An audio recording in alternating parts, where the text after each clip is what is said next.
Hello दोस्तों, welcome back to my channel. तो फिर से स्वागत है आप सबका मेरे चैनल निशु मल्टी यूनिवर्स में। दोस्तों, आज के इस कहानी के दौर में मैं आप लोगों के लिए एक लेकर आई हूँ बहुत ही खूबसूरत सी कहानी, मनहूस पायल। जी हाँ दोस्तों, मनहूस पायल इस कहानी का टाइटल है। तो आइए चलिए देखते हैं कि इस कहानी में क्या होता है। हमेशा की तरह आज भी चंदू अपनी सब्जी की दुकान बंद करके जल्दी से जल्दी बस स्टैंड पर पहुंचना चाहता था। चंदू के गांव से शहर की दूरी बस 3-4 किलोमीटर की थी। चंद रोज घर में बस में आता था और रात को करीब 8-9 बजे दुकान बंद करके बस के द्वारा घर चला जाता था। जो लास्ट बस थी वो रात को 9 बजे थी। चंदू जैसे ही दुकान को बंद करने वाला था, बहुत तेज बरसात होने लगी थी। बिजली कड़क रही थी, बत्ती भी गुल हो गई थी। चंदू करीब 1 घंटा तक अपनी दुकान के छज्जे के नीचे खड़ा रहा।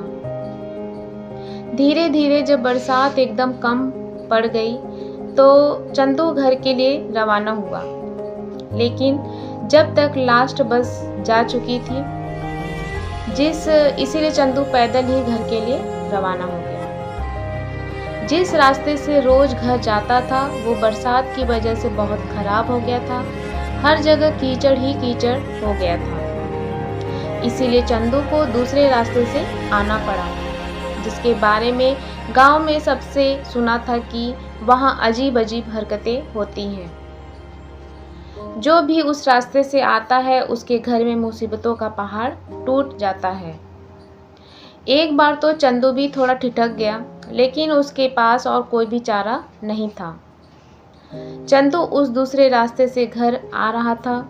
चारों ओर बहुत अंधेरा छा गया था। रात के करीब 11 बज रहे थे।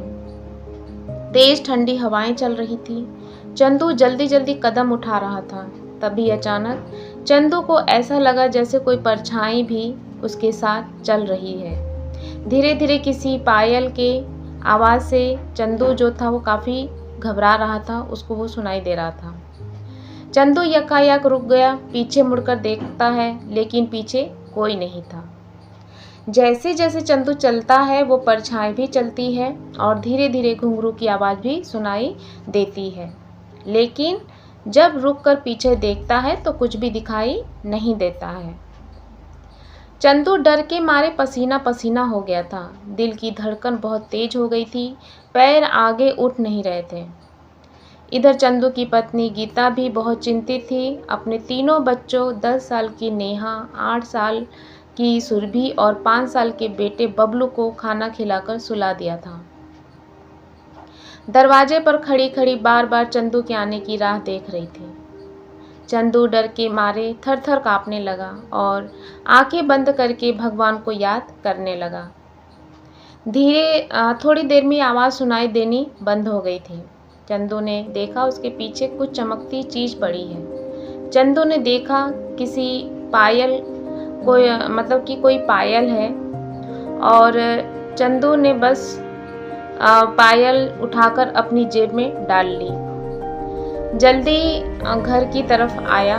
घर आते ही जल्दी से अपनी पत्नी को दरवाज़ा बंद करने को कहा। चंदू बहुत डरा हुआ था। गीता ने पूछा तो चंदू ने सब कुछ बता दिया। गीता भी बहुत डर गई थी। दोनों ने खाना खाया, तभी चंदू ने वो पायल निकालकर गीता को दिखाया। अब तो गीता और भी बहुत ज़्यादा डर गई, क्योंकि उसने सुना था कि कुछ सालों पहले ऐसे ही किसी को पायल मिली थी और उसके बाद उसके घर पर मुसीबतों का पहाड़ टूट पड़ा। गीता ने वो पायल दरवाजे के पास एक छोटी सी काठ की अलमारी थी, वहाँ रख दी और चंदू को बोल दिया कि कल सुबह दुकान जाते वक्त रास्ते में जो तालाब है उसमें फेंक देना। चंदू और गीता दोनों सो गए थे, लेकिन थोड़ी देर बाद में चंदू और गीता दोनों को घुंघरू की आवाज़ सुनाई देने लगी। दोनों ही अचानक डरकर उठ जाते हैं। दोनों जल्दी से बाहर आकर वो काठ की अलमारी खोलते हैं, लेकिन पायल वहाँ से गायब है। चंदू और गीता दोनों बहुत ही ज़्यादा डर जाते हैं। तभी दोनों को एहसास हुआ कि आवाज़ बच्चों के कमरे से आ रही है। दोनों दौड़कर बच्चों के कमरे की तरफ जाते हैं। दोनों बहुत बुरी तरह से डर जाते हैं और चौंक जाते हैं, क्योंकि वो पायल चंदू की 10 साल की अपाहिज बेटी नेहा ने बांध रखी थी और नाच भी रही थी, जो जन्म से लेकर आज तक कभी अपने पैरों पर खड़ी नहीं हो पाई थी। चंदू और गीता दोनों बहुत डरे हुए नेहा को पायल देने को बोलते हैं, लेकिन नेहा बहुत ही अजीब सी हरकतें करती है। आंखें एकदम लाल हो जाती हैं और चेहरा एकदम डरावना। चंदू और गीता दोनों वही बेहोश होकर गिर जाते हैं। सुबह दोनों की आंखें खुलती हैं तो सब कुछ एकदम सहज था। तीनों बच्चे चैन से अपने कमरे में सो रहे थे। गीता ने काट की अलमारी खोलकर देखा तो पायल वही रखी हुई थी। गीता को कुछ भी समझ में नहीं आ रहा था। उसने जल्दी से चंदू को टिफिन तैयार किया, उसे पैक किया और एक थैली में पायल डालकर उसे दे दिया। चंदू जल्दी जल्दी कदम उठाकर तालाब के पास पहुंचा और अपने जेब से पायल निकालकर तालाब में फेंक दिया। तभी चंदू की बस आ गई और चंदू बस में बैठा बाहर के नज़ारे देख रहा था और एक शांति सुकून महसूस कर रहा था। अचानक गीता की जोर जोर से बोलने की आवाज़ चंदू के कानों में पड़ी। चंदू अचानक झिझक कर उठा। जब गीता ने पूछा क्या हुआ तो चंदू ने पायल वाला सपना बताया। दोनों जोर जोर से हंसने लगे।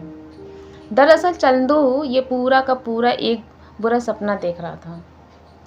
ये कहानी पूरी तरह से काल्पनिक है दोस्तों, और किसी भी जीवित या किसी भी मृत व्यक्ति से कोई भी इसका लेना देना नहीं है। ये महज बस एक एंटरटेनमेंट के लिए है, जैसे बच्चों को कहानियाँ सुनाया जाता है तो उसी तरह से।